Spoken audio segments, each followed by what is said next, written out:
जय हिंद साथियों, स्वागत है आपका चौबे की चौपाल में।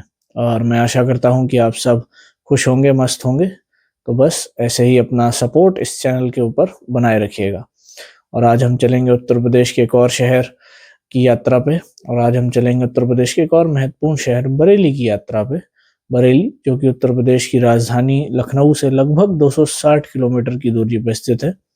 बरेली पहुंचने के लिए आप सड़क मार्ग और रेलवे मार्ग का इस्तेमाल कर सकते हैं। वैसे तो बरेली में एक एयरपोर्ट भी मौजूद है, परंतु अभी वहाँ से जो लिमिटेड फ्लाइट्स ही वहाँ से ऑपरेट की जाती हैं।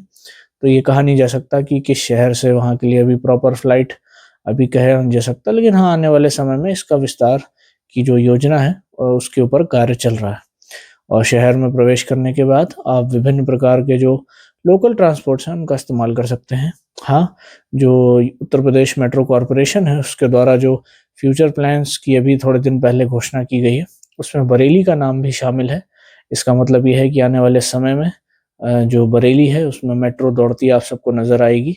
और शहर में जो लोगों को एक स्थान से दूसरे स्थान जाने में आसानी हो जाएगी।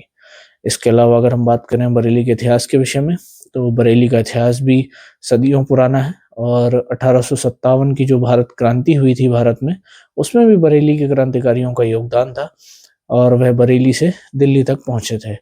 और आज के दौर में अगर बरेली की बात करें, तो बरेली भी जो उत्तर प्रदेश के विभिन्न आधुनिक शहर हैं उनकी जो लिस्ट है उसमें अपना नाम दर्ज कराता जा रहा है। धीरे धीरे करके बरेली और आधुनिकता की तरफ आगे बढ़ रहा है।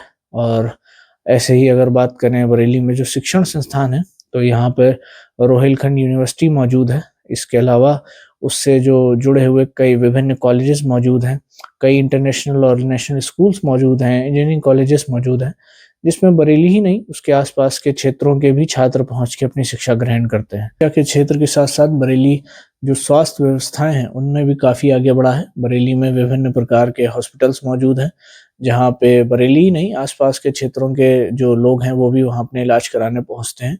जो अस्पताल आधुनिक जो सुविधाएं हैं उनसे पूरी तरीके से वहाँ पे मौजूद है, जिससे लोगों का इलाज जो है वो आसानी से वहाँ हो जाता है। अब बरेली आने के बाद अगर आप कहीं जाना चाहते हैं, जैसे कि तो अगर आप सनातन धर्म से संबंध रखते हैं, तो यहाँ पर विभिन्न मंदिर मौजूद हैं जहाँ पे आप दर्शन करने के लिए जा सकते हैं। इसके अलावा वहाँ पे फ़ीनिक्स जैसे कई बड़े मॉल्स मौजूद हैं, वहाँ पर भी आप जाके शॉपिंग कर सकते हैं या अपना समय बिता सकते हैं। इसके अलावा वहाँ फन सिटी नाम का एक वाटर पार्क मौजूद है, जहाँ पे आपको वाटर पार्क भी है और ड्राई राइड्स भी वहाँ पर हैं, जहाँ पर आप जाके अपना समय बिता सकते हैं और अपनी फैमिली के साथ एन्जॉय कर सकते हैं। इसके अलावा अगर बात करें, बरेली जो अपनी सीमा है वो उत्तराखंड से भी साझा करता है। इसी कारण बहुत सारे लोग बरेली होके नैनीताल की तरफ जाते हैं। नैनीताल जो बरेली से लगभग 150 किलोमीटर की दूरी पे स्थित है। तो काफ़ी सारे लोग ऐसे हैं जो बरेली के आसपास के क्षेत्र में हैं, वो बरेली से ही होकर हल्द्वानी जाते हैं। हल्द्वानी से फिर वो नैनीताल की तरफ आगे बढ़ जाते हैं। नैनीताल पास होने के कारण बरेली वालों के लिए ये भी आराम है कि जब उनके पास वीकेंड्स पे जब उन्हें एंजॉय करना होता है, तो अक्सर हल्द्वानी या वहाँ से नैनीताल पहुँच जाते हैं, जिससे उनके लिए काफ़ी आसानी रहती है आने जाने के लिए। और जो रोड्स का नेटवर्क है वो भी बरेली में काफ़ी अच्छा है और लोगों को आसानी होती है एक स्थान से दूसरे स्थान जाने के लिए। बरेली में आपको भारत के प्रमुख सभी धर्मों के जो अनुयायी हैं वो आपको मिल जाएँगे, जो अक्सर शांतिपूर्ण तरीके से रहना पसंद करते हैं। और इसके अलावा बात करें बरेली के प्रमुख उद्योगों के विषय में, तो मैंने पहले भी आपको बताया है अपने पिछले एक वीडियो में, जहाँ मैंने उत्तर प्रदेश के प्रमुख उद्योगों के विषय में बताया था कि जो बरेली है वह बाँस से बनाए गए जो उपकरण हैं उनके लिए काफ़ी फ़ेमस है। यहाँ आपको बाँस के बने सोफ़े, जो कुर्सियाँ हैं बाँस की बनी हुई या अन्य चीज़ें जो बाँस से बनती हैं वो प्रमुख मात्रा में प्राप्त होती हैं। यहाँ से काफ़ी चीज़ें जो देश-विदेश है वहाँ सप्लाई भी की जाती हैं। और इसके अलावा अगर बात करें, माचिस उद्योग बरेली में काफ़ी फ़ेमस है और यहाँ से काफ़ी मात्रा में जो माचिस है उसका जो बना के देश-विदेश में उसको सप्लाई किया जाता है।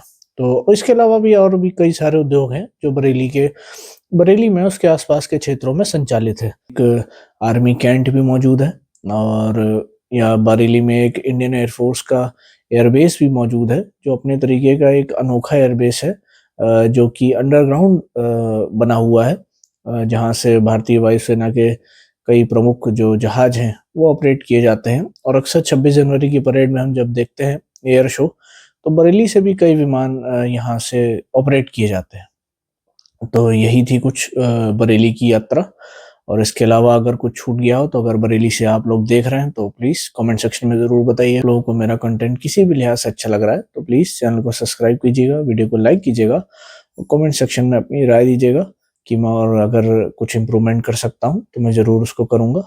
बाकी अगर और किसी टॉपिक पे अगर आप वीडियो चाहते हैं तो वो भी आप कमेंट सेक्शन में बता सकते हैं। धन्यवाद। जय हिंद।